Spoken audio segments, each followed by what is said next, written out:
So we're here today commencing the recommissioning of the 1903 Haynes Apperson.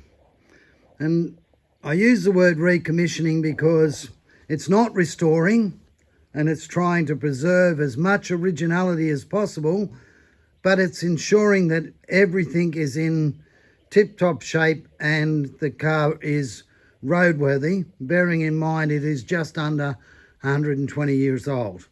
So you can see there that we've got some brand new 30 by 3.5 T drivers fitted to the rims.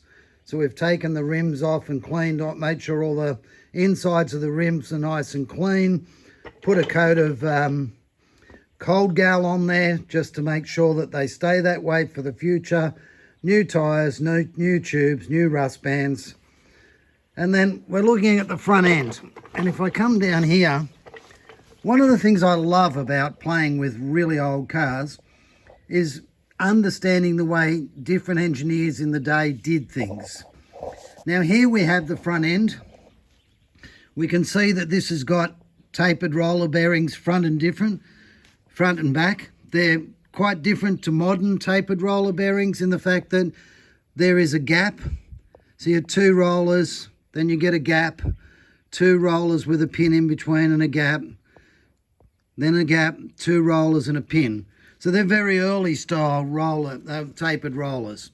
And Haynes Apperson in its 1903 literature talks about the fact that there are tapered rollers in the bearings.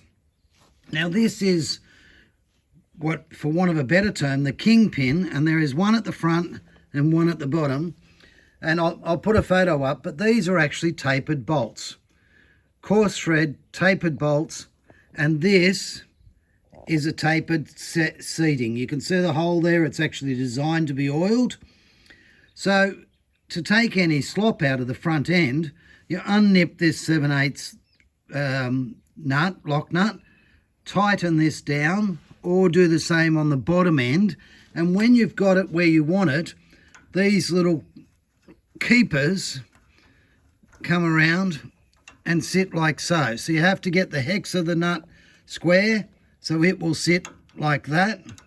And then you put the keeper on and that ensures it cannot move. So it's got a keeper and a lock nut, top and bottom. Then we come to how the drag link works. So these are fairly classical balls, but they sit in two bronze housings. So this obviously goes to the steering box.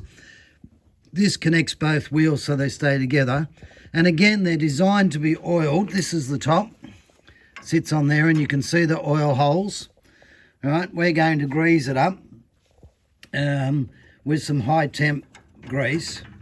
But that's what the engineers of the day considered. So this is quite ingenious. Whilst it's not a bearing and it's not even really a bronze bush, its ability to be able to continually adjust and ensure that there is no front end play is something very, very different. And this is an early adaptation of what would later become a tie rod end, an adjustable tie rod end. So we'll finish this side and we'll move on to the next.